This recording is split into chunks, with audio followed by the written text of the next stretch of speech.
It is Edge Radio Australia. Time for Come Fly With Me. Bit strange today. I'm feeling naked. I'm feeling vulnerable. Naked. You're vulnerable. That's vulnerable. more like Okay, it. Yeah. Not naked. No, it's not. I wouldn't be sitting here if you were. And thankfully, you would not be the person I choose to be sitting next to me if that were the case, mate. That's good. It's comforting, actually. Yeah, we're mates, but not that close. Okay, that's fine. Hey, great show ahead of us today. We have a very special guest, as you can see over there. We'll jump right in just a moment. I cannot wait for this one because this gentleman is bringing something very, very cool to Perth or to Western Australia, down Bunbury Way, and I'll be flying all around that neck of the woods in a way that makes me feel like, I want to get my goggles. I want to get my Snoopy look, okay, the goggles and the scarf. And you should. You're looking at me, Jim, like I've lost my mind. But okay, I may have. I like the open air feeling. I've never experienced it in a plane, so I am looking forward to it. It's absolutely a pleasure to have you here, Johan or Joe, or we'll throw you many names. What do we call you? Well, you can try call me Johan. Johan. Yeah, Johan. Otherwise, Joe will do. I like that. Johan, okay, well, either way, you're going to get both, I'm pretty sure. Right. Now, this is going to be cool because, let's face it, we've got a couple of pilots in the room. I can imagine where this conversation is going to go. As I say, I have had the unbelievable privilege of being able to fly a plane because of this fella here. Had a bit of a go, but not with the wind. Well, let's be honest, there's never going to be any wind in my hair. But, that feeling of what you're doing with a 1941 aircraft, let's basically, I'll throw you, Jim. Just you can go with a bit of your thoughts, and then we'll talk to Johan. Perfect aircraft, and they're beautiful looking too. They're actually, they were built as a trainer. Right. It came out, I think, 1930s or something. That's right. So the first flight was in 1930, and then they went through to about 1940. They referred to it as a Boeing Stearman then, but it was Lyle Stearman or someone like that was the bloke who actually came up with it. Went through, it used to have a Lycoming 210, now it's got a Continental 220, and they had the Jacobs or I think a J6. That's right. Radial engine, but basically they were a military trainer, a bit like the English had the Tiger Moth and then the Chipmunk. Yep. Well, the Americans built the Stearman, and there's some beautiful examples around, like done up like the red, white, and blue, and a bit of yellow and all that, and they're really lovely looking aircraft. And as you say, like the Tiger Moths and that, you have the wind in your hair, although they've got a screen as such, because you don't want the whole. And they're you don't want this hair flying too much in the breeze. I understand. Yeah, you could, the aero, like Fabio and that. That's right. Yeah, just thinking about the aero. That's what I'm thinking. But they are beautiful, and of course, being a trainer, they weren't overly fast. They're nice and docile, easy. Or as an old instructor of mine used to say, for doing aerobatics and stuff like that, they're graceful, and it's not like how hard you can pull G's and do, although the original ones were good for 12 plus 12 and minus 9. Yes. It's like ballet of the air. Right. Okay. That's nicely put. Ballet of the air. Look at you. It is. Yeah. Okay. Well, let's talk about what you're doing here, because this is so. I say I'm so impressed with anyone who brings something genuinely different as far as tourism to Western Australia. I think it's something we're missing out on. And me being, I can talk about anything when it comes to motor racing. There's talk about Rally Australia coming back. Yeah. If that happens, how good? Kidding. Yeah. So can you imagine how cool that's going to be if you're talking about, having something like that? People can do stuff. You're down in Bunbury area, you're looking for something that's unusual. Why not? Yeah, go for a flight, right? Exactly. Yeah. Well, first of all, thank you for having me on your show today. Absolute pleasure, mate. And it's good to meet you, Jim. We're very excited about the Stearman. The Stearman is going to be based down in on the coastal town called Bunbury. It's a lovely tourist destination. I like fishing there as well. That's it. And what's nice about the airport is it isn't as busy. So we've actually got a little a grass strip next to the tarmac strip, right? Which is going to be perfect for the Stearman as well. Okay, that's a big thing, because you can't do that at Jandakot now, can you? No, and there's a bit of a misnomer. Everyone calls aircraft like tail draggers. Well, there was such a thing as a tail dragger, and it had a skid. Yeah, but they've all got now tail wheels. Sure. So you've got a wheel, some steerable, some not, and a lot of them will lock in. Okay, with this one, is that steerable? It is absolutely steerable. Okay. And it's got a wheel at the back. Right. A big chunk of rubber at the back, actually. They changed them all years ago when they made them put brakes on. Yes, well, there are brakes in the front. Yeah. There was a lot of the old Tiger Moths, so didn't have brakes. And I can't remember when, in Australia anyway, they retrofitted them with brakes, and when they did that, they got rid of the skids and made them put a wheel on the back. That's right. Okay. Yeah. So no, we do have brakes on this one, so we don't have to rely on grass or the tail skid to slow us down. Fair enough. Yeah. I mean, it sounds, for a person who's not sort of an aviation aficionado, Yeah. it sounds, no brakes. It's a bit crazy. Yeah. But we're talking about, a long time ago when they were literally landing in airfields, when they were obviously grass, Yes. and they were using the drag to slow them down and to actually stop. Mhm. Obviously now, we've got tarmac. You can't dig a hole down the tarmac. It's not a good look. You're not going to be welcome back to the airport on that one. Yeah, no, right. So we land in a very conventional way and brake as you need to. Indeed. I saw the picture of the aircraft. It's absolutely beautiful. I'm actually going to hunt it up while you guys are chatting. I'm going to see if I can say, I'm not big Facebook and all that, but I'm going to put it on Edges. Yeah, that's exactly what I'm going to do. I think because it's a beautiful plane. It's a beautiful plane. Mate. It's a beautiful plane, and I can't wait to for the audience to actually see this plane in real life. Yeah, it's a lovely piece of kit. It's really what I call, because I love all airplanes. Trust me, I do love Tiger Moths as well, very much so. And that was actually one of the airplanes I was looking into. Okay, managed to find a Stearman, and the Stearman is what I refer to as the American muscle that we bring to the industry now. There are a couple of Tiger Moths out there, and lovely to see. And now we've got the American muscle for the public to start seeing as well, what they did on that side of the fence of the war. Yep, and they were. I mean, look, I love the Tiger Moth. Yep, and there's just conjecture about the Tiger Moth and the Stomp. Yeah, the French Stomp, right? Which looks very similar to it and came out before it. Right. I'm actually not familiar with the Stomp. So, but they were quite old, whereas the Stearman was like a newer generation. Yeah. And that's what they built it for. They said, we need something a little bit more modern. Mm-hmm. This is back in the 30s, but yeah, that's why it came about. Okay. And of course, then they had the what we called the Harvard, and they had the Texan, which was another trainer, and that used to fly at the air shows they had on Australia Day here. Oh, really? There was a white one used to fly around here with Adrian Thomas, and made a lot of noise, didn't go very fast because they only had a 600 horse engine. How big's your engine? So I mean, we're talking briefly. Jim was talking about the engines, about the Stearman. So the Stearmans came out with 3 different variants of motors in the beginning, and they were all around the 220 horsepower mark. Right. But we've got what we refer to now as a Super Stearman. It's been upgraded with a 9-cylinder Pratt & Whitney radial engine. That makes 450 horsepower. That's pretty cool. So we've got the Beastie engine on there, lots of performance. She still doesn't fly very fast. Well, I wasn't expecting an F111, right? I mean, I don't think that's the experience that people. To be frank, I mean, I want to be up there as long as possible. I want to enjoy that. Yeah. And the fact is, we were talking about this a lot off air, and I was trying to encourage these guys to stop talking about it because it's so cool as far as I'm concerned. Yes. So the radial engine with the odd number of cylinders, right? Did you get the firing order? It's all about the firing order. So I listen to you, mate. I do. Some of it sinks in. Fantastic. Yeah.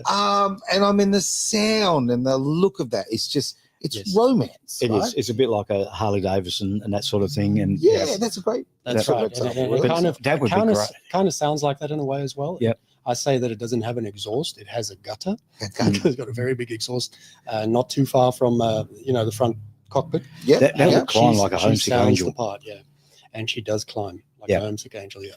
Yeah, you don't get much. You can double the power, and you got 4 times the drag, all that sort of stuff. Yep.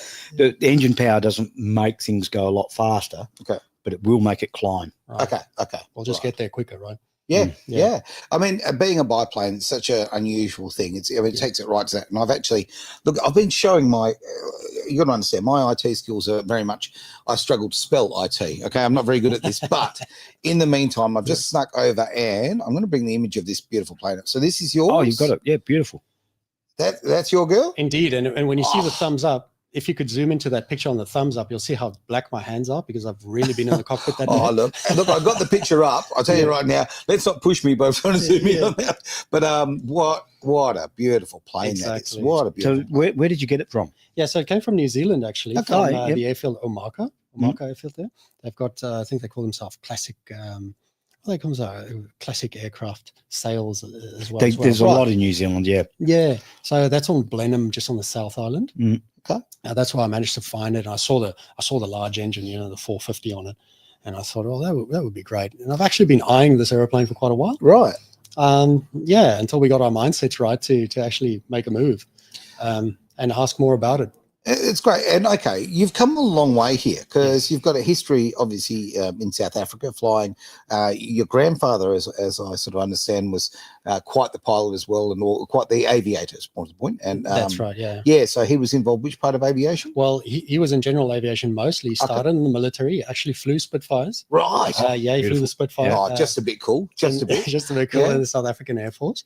I think he flew all 4 of them, which we probably didn't have many at that time. Wow.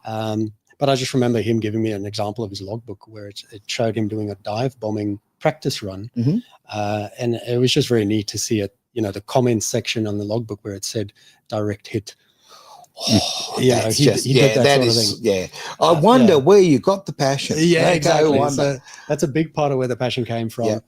My father was a instrument technician at South African Airways, which is where my grandfather ended up as well. Right. And they obviously knew each other there. Yeah. And my dad married my mother, and so there was always this sort of a slight aviation tone in our family. I think it's more than slight. Yeah. And I really I fell in love with it and really ran with it, made a career out of it. So. And you obviously learnt in South Africa, and I did. So that's where I started my flying in 2004. Okay. I was I think I was 20 years old at the time. Gives my age away. And still younger than me, mate. Yeah. Well, actually.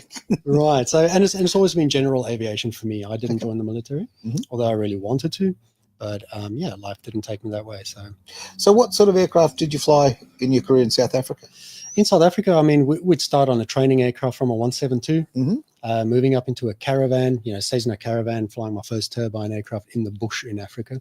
Right. And that was not just South Africa. That was actually in Africa itself, deepest, darkest, as they would say. Wow. And that was incredible. From there, upgraded eventually to, multi-engine turbine aircraft, the King Air series sort of thing, flying in Africa as well.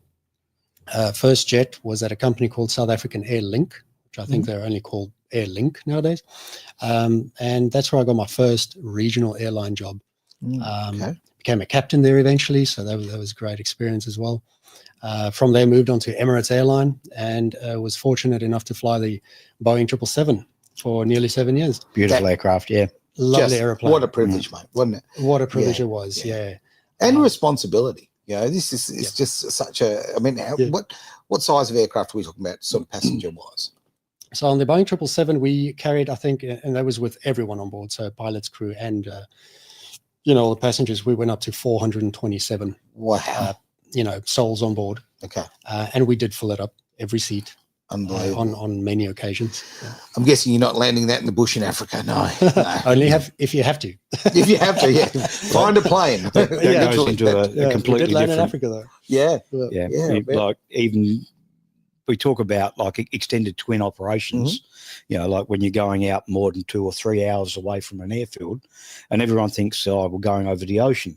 But you can have the same thing coming down Africa because at night there's certain what you can't use. So now I'm so many hours away from a suitable or a acceptable airfield. Right. Well, something I've learnt from basically you there, Jim, and this show is I didn't know about all the different thicknesses of the tarmac, things like that, and then the lighting requirements. I mean, for these big birds, you need a thicker pad, and that might seem like almost a silly thing to say, but I think it's very, very serious. I think it's true. There's a lot of weight coming down. I don't know how many tons those things would be, but yeah. So I mean, we would. I think the maximum all-up weight was in the vicinity of 350 tons. Okay. And so when we did our briefings for taxiways wherever we were in the world, we'd actually have to brief the taxiways where we were not allowed to go. Yeah, I can imagine. Because if there was any mistake between us and ATC, and we do turn onto the wrong taxiway, it will literally sink in to the timer. Right. Yep. Yeah. Okay. So the taxi, I didn't know that. The taxiways are different thicknesses as well. Yeah. Absolutely. Oh, so I made the assumption that, okay. There was a couple, there was one when Ansett was here, an airline used to be years ago. Yes. There was, it's all Bordeaux's now, at Perth Airport, a little area they could park an aircraft there for no more than an hour. Okay.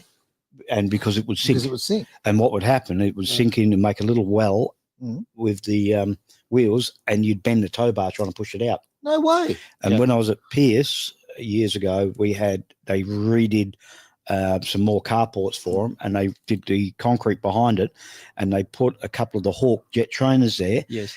And this was because they did it over Christmas. in the new year, and they found that the concrete hadn't set enough in that month or two, and it was just little divots, and they had to move it and let it harden up again.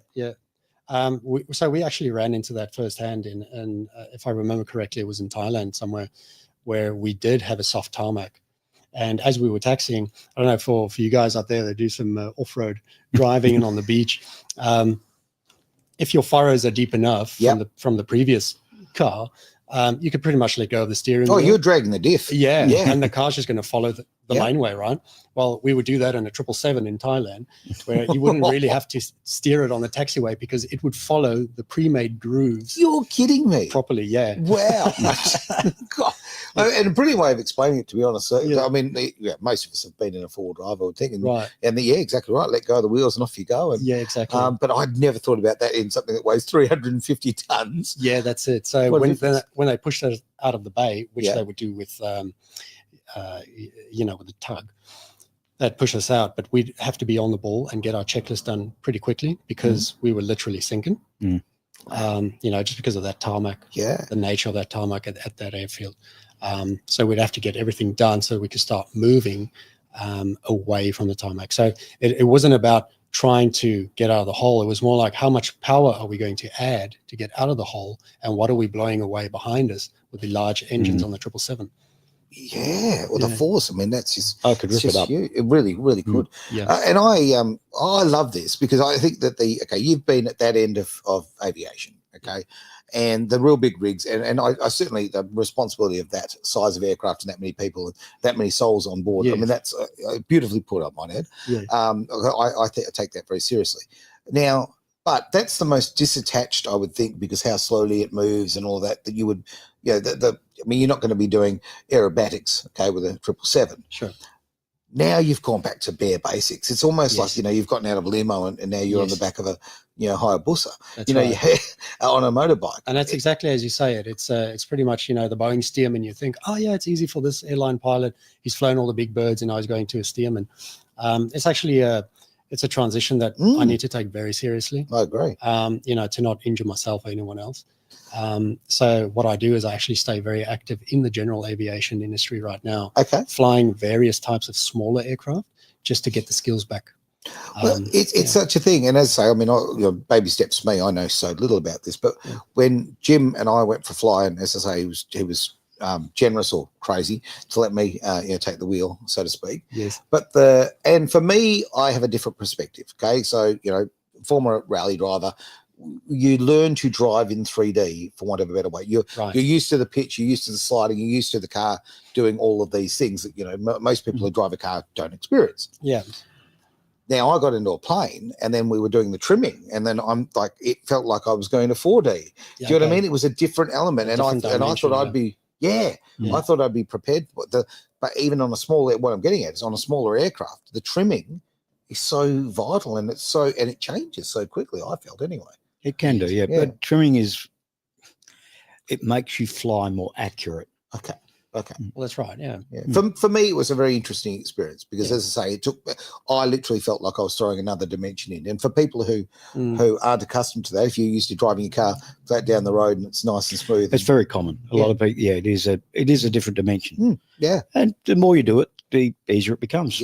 Generally, You're taking it back to the bare basics, and I can't imagine how exciting it must be. Like I'm literally, I feel your heartbeat going up because I think to myself, if you're up in that plane and it's all open and you've just everything is so just tactile, right? It's a different level of experience. I think that's what we're trying to bring to, not only back to my life, but back to our audience, our customers, because at some point before we flew every day, it was a dream. Flight was really a dream for mankind. We sort of become very accustomed to it and very used to it. But I tell you what, this airplane, when you get into it, you'll see what the dream of aviation really was.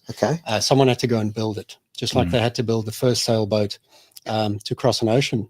They are works of art. They had to build an instrument or this piece of machinery to fly. And that's really what the Stearman brings back. As you smell the smoke of the engine firsthand. You actually smell what's going on Mother Earth, I love it. So many people live on a screen right now. Yeah. Okay, you know, they're all tablet, or you know, you're sitting behind a computer screen, you're moving a mouse around. You're not immersing yourself in the experience. Yes. And experience is like, you know, when we look at our lives, the experiences are the things that really stand out, the things that took us to another level, and that you've got the height, you've got the speed, you've got the smell, you've got the sense of all of these things coming together. Yes. It's just totally different level, I think. Exactly. Yeah. And it's quite scary as well, because you're so in touch with nature now. You can literally put your hand out of the cockpit and you're outside, right? And it just gives you such a different sense of the height as well. Yeah. Because sitting inside a cockpit, you know, many people say they don't like flying because they're scared of heights. Well, I think everyone's scared of heights.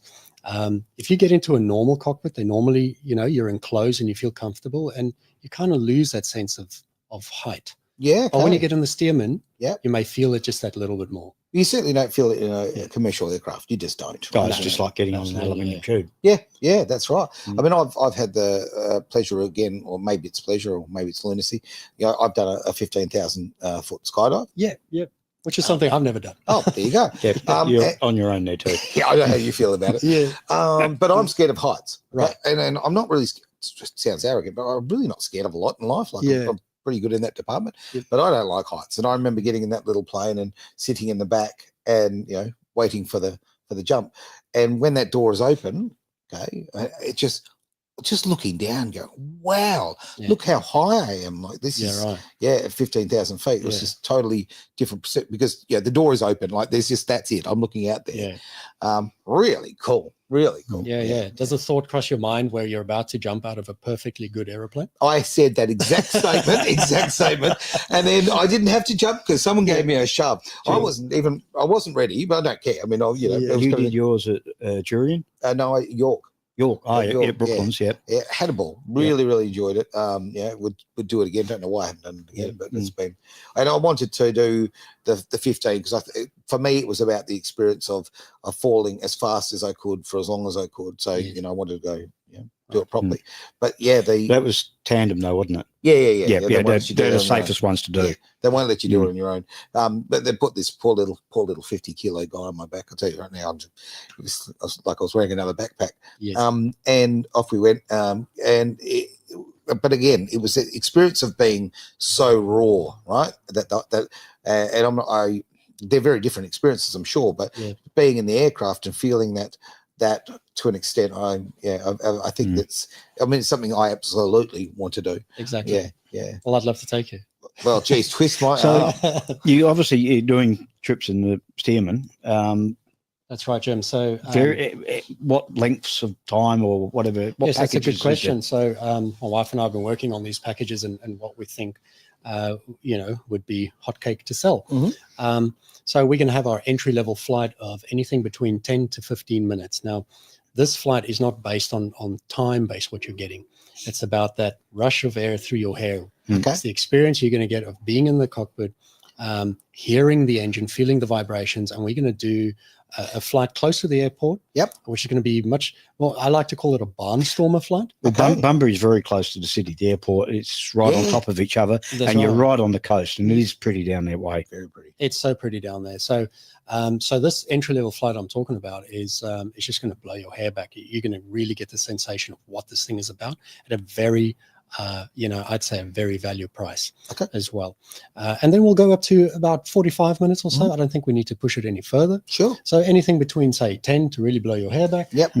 And up to a more sort of relaxed flight, really taken, those customers that want a bit more time in the airplane, we'll give them up to 45 minutes. Yeah. That's cool. Will you be expanding, like doing any training, or people who like want to do aerobatics or something? Yes. So what we can do, it's a little, we've got to be careful with what legislation allows us to do. Okay. But if pilots can or people can prove that they have previous flying experience or they're very active, then I'm allowed to have them, take control of the aeroplane and just fly that. I am a qualified instructor as well, although we're not a training facility, but we can at least have them have a hands-on experience within reason.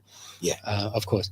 And one thing that's really important to know about the Stearman is that we can actually take two persons in the front cockpit. Oh, right. Yes. So now look, it's still an airplane. It still has its limits. So it depends on. So we're not going together. No, that's the weight of people. But that's right. You could fit 2 of me in there. Right. We've tried that and it works. Okay. You know, you got to be cozy with your mate, but Sure. it works. Well, you'll certainly know each other very well after the trip. Yeah, Yes. exactly. Hold each other's hands is going to be interesting. Yeah. It's gonna be I'll tell you adventurous. what, weddings would be great. Oh, Absolutely. Wow. Bridegroom and bride and little. Now, I think it would be have, That's a yeah, cool have you idea. thought about like a GoPro sort of thing for them as well? Absolutely. So Mhm. we're working on that system as well because, you know, unfortunately, it's a bit tough having anyone else's phone on board because Yeah. this phone can fall out of the window. Yeah, you want It's an something open cockpit. secured, yeah, because It's got to be Yeah. fixed. yeah, That's right. So for price security of phones, you don't want to lose them. Yeah. So for security and safety reasons, we thought, okay, well, we'll do away with the phones, but then we'll record everything, Mhm. and that'll be an extra package which we can sell depending on what you want. Yeah. Yeah. Yeah. And you want it forever. Like I was talking about the jumping out of the old aircraft. I mean, I've got that video. Yeah. Well, yeah. Don't anymore, unfortunately, but that's a whole other story. Yeah. But it was great to relive it by watching it. Yeah, that's a really cool That's thing. it, Or people who do all these adventures, it's great to have that record. Yeah. That's it. And when you look at the cost, it's minuscule for the fact that you're reliving that moment every time. Well, that's the thing, you know. So we're actually going to put a bit of effort into that to really capture the moment for Okay. our audience. And yeah, so like I say, they will definitely have the packages going, you know, entry level packages and more, you know, comprehensive packages. Sure. Yeah, I'm going to bring a picture of the plane up again Yeah. just because I can. Please. It's just, Oh, good. it's Yeah, just yeah. beautiful. I love you can seeing it zoom as in. well. Oh, just look at that. Like, just that is out and raw, right in the elements. As I say, you could, I mean, you literally touch the sky. You know, that is just so cool. And so that day was the first day I actually started it, Oh, really? which I was having difficulty starting it because I'm still getting to know the system, right? So obviously, you said you got it from New Zealand. How That's did you right. get it here? Oh yeah. On a ship and a On a container. Yep. Is that right? Yeah, so they actually Yeah, we're take the not going to wings fly off. that across there. Oh, I'd be keen. Give it a go. Why not? Yeah, for the avid adventurers, you could. Yeah. No, I thought we'll take the wings off, we'll put it in a container. Yep. Yeah, and we waited about a month or two for it, and yeah, got into the port, and that's the first time I saw it was actually in the container at the port, and Oh, wow. Okay. I couldn't believe it. Yeah, because I hadn't seen it before. So I was working with them online. Obviously, we were exchanging pictures and that sort of thing. And I had my engineer on board to help me guide me through the process. And he knew them pretty well down in America as well. Okay. So based on that, we said, yeah, we'll go for it. And it's a project that we can make work. And laying eyes on her for the first time was amazing. Yeah. It was really good. I like the fact you're laying eyes on her. It Yeah. just shows the emotional attachment a little bit there, Indeed. which you should have. Yeah. I would assume, and there are no connotations about it being a her, and my next line, must be a lot of maintenance. Yeah, it's incredible. You remember before I said, when you see the thumbs up on that picture, I've got Yeah. black hands. Oh, I can imagine. Yes, Yeah, it's, I really can. I can't believe how much work is on the old lady. Mhm. And it's not because she's just old, it's just airplanes in general. Yeah, they need a lot of. They need a lot Tell of me about PT, it, yeah. Yeah, I mean, I know the one from the PS Flying Club. I mean, you're constantly sort of keeping it updated, make sure It's always, yeah. yeah, well, everything's lifed. You know, there's safety Yeah. is so important, Well- and that's clearly something you've got your eyes on. Exactly. You know, having been a pilot by profession my whole life, Yeah. you know, I pretty much got into the airplanes, and then you would, you know, put up your hand to the engineers. Oh, something's not working, right? Mm. But now I've got a completely different perspective of really what goes into making these things fly Mhm. and making them fly safely. Yeah, Yeah, I got my hands all over it, and obviously with the scrutiny from the engineers as well. of course. But yeah, it's been an amazing adventure to learn how these things come together and what actually makes them safe. On a physical element, when you're actually there as pilot, you know, you said about the old stick. Yeah, I'm assuming, you know, there's certainly no iPad running this thing. This is you could very- if you want it. You could, okay, probably. Yeah. I can imagine you're pretty busy with very rudimentary sort of controls, but the fact that it's over 84 years old. Yeah, it's kind of like riding a horse, right? Yeah. It's down to Okay. bare basics. Yeah, Okay. you're going to control this thing. I mean, you've got cables running from your stick down to, you know, control surfaces. Sure. And not to say that the Boeing It's modern 747 fly by didn't wire. have that. By wire. Yeah. Yes. It's the real fly by Oh, wire. That's right. Yeah, it's all old school rudimentary, but it's how it's been working for years and Mhm. years. Hey, broke, don't fix it. Yeah, Okay. exactly. Yeah. Yeah. It just sounds like a fantastic thing, as I say, and anything that brings tourism to WA and Southwest, and I love Southwest. Bunbury's such a great hub, and there's a lot going on there. Yes. But to bring more and more to the area, I think it's And it's only positive. about an hour's drive from Perth. Yeah, it's nice and close. A mate of mine actually Exactly. was running a helicopter out of that area and also up Margaret River and all through there for a number of years. And anything that encourages people to come and you're seeing the world differently. Like as tourism, okay, look, let's face it, go through Margaret River all day. I'm going to stop every 10 minutes. 5 minutes for a winery, okay? Yes. And you've got that view, and the trees are gorgeous, all of that sort of thing.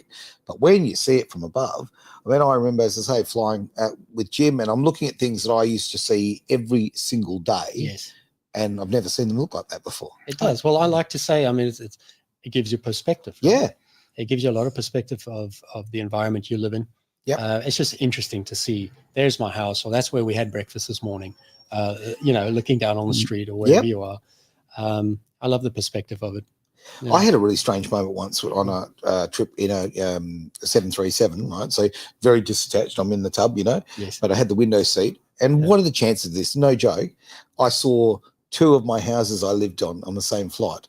Right. Like, what are the chances? So I left from Perth Airport. I was on property, so it's a bit bigger, so I could see, but very distinct driveways and configurations. Yeah. But did the loop, and I thought that's just cool. Yeah. Or you can look down and see the red Ferrari in your driveway. Yeah, well, it's not yours. Is it? Yeah. No, that's right. I'm a Porsche man, mate. Come on. Okay. No, brilliant stuff. Yeah. And there would be nice to have either of those in the driveway. Yeah. Jim, you got any questions, mate? Because I've monopolised things. You've done well. I'll tell you what is nice out of Bunbury, and I haven't done it for a while, is when you go out of Bunbury and you got the Wellington Dam not far away. Yes. And that's really nice, and the landscape completely changes, especially in winter. Yeah, we'll definitely look into it, and we're also so flexible to hear what do the customers want. Mm-hmm. So if the customers say they want to see something specific, we're going to adapt to that. So have you got any prices for it? Yeah, we do. So look, we're not going to disclose prices right now because we are still working on that package. Yeah, wait till it's finished up. Yep. You got a website? The website is up. It's up and coming because we've decided to fit a brand new set of wings on the bottom of the airplane. Okay. Yeah, just to give her a bit more life. They just to give you an idea of how strong these wings were built in 1941. Is they were built to last until today. That's incredible. And we've only changed them now. It's almost a century. It's 84 years. So it's a big chunk of time. Exactly. So we're just giving her a bit of fresh air because we've bit of got a some more birthday. life for her to come. Yeah, that's fantastic. Okay, and look, it's worthy of a mention. We had a couple of mutual friends that sort of this is how we met, and the story came. So I feel a bit sorry for you. I jumped on you like, hey, let's talk about this. Yeah, right. You haven't even got the website up. I'm a bit enthusiastic. What can I say? But I think it's just such a cool thing. It's such a new thing. It's been done before, but I don't think ever with a biplane. Not to my knowledge, anyway. Right. So, the tiger moths are flying around. And the tiger moths fly. But not for, like, if there's a tourism thing, or? No, not really. It's more of a joy flight sort of thing. Yeah, okay. Well, that's the thing. So it's a joy flight, and that's really what we're doing. It's an adventure flight experience. Sure. So the tiger moths are out there, but the Stearman brings, again, like I said before, the American muscle. Yeah. So a tiger moth is beautiful in its own way. Yeah. And it's a much more fragile and sort of dainty aeroplane. Okay. But when you move to the Stearman is the American muscle. Right. And this is your muscle It's car. like getting into a V8 car. Yeah, this is a 69 Mustang, mate. Yeah, this is what this especially is. with That's exactly what she is. that horsepower up front. Yeah. And when you get into her, she feels the part, Yeah. And that's such a difference. The Tiger Moth's an absolutely beautiful aircraft. I wouldn't say anything against, but there is a difference between being in a sports car and a real, late 60s, early 70s muscle car. That's right. It's a grunt factor. It's very nice. Absolutely. I can feel the testosterone right now. It's good stuff. Absolutely. Yeah. Well said, so it's unique there. It's very unique. I think that's unique. It brings something new to the market, and it, tiger moths, there've been a couple of tiger moths here in Australia, and they used to build them here as well. But there were no Stearmans. So it's nice to see what they were doing on the other side of the pond. Yep. And it's lovely to see how they used to live in those days. What machinery got the go ahead to get a job done. Yeah. And it takes you back to that era to see, wow, this is how people used to do it compared to what we do today. It's just a nice insight to see. Well, it's almost an American mentality, right? You want to go faster, put a bigger engine in it. Right. Let's face it. Yeah, that's very much the case. And the Americans went very much down the radial engine route, whereas the British went, more the inline or the V. That's right. Yeah, and the water cord as well. There you go. Yeah, that's right. Yeah, well, obviously with a radial engine, there's no water cooling required. Yeah, so it's exactly. built. I mean, actually, we have limitations of how fast we would descend just because we don't want to shock cool the engine. Right. So the cooling Oh. is so effective Yep. that it's the other way around. You're trying to get heat back into the motor Mhm. instead of dissipating heat. It's just a Makes slightly sense. different. Yeah, no, absolutely. And again, getting back to the fact of the sound, Yep. an air-cooled engine. Yeah. Just got to. Oh yeah. If you're into mechanical Great things and you like, if you like V8s, you'll like this thing. Sounds good to me. Yeah.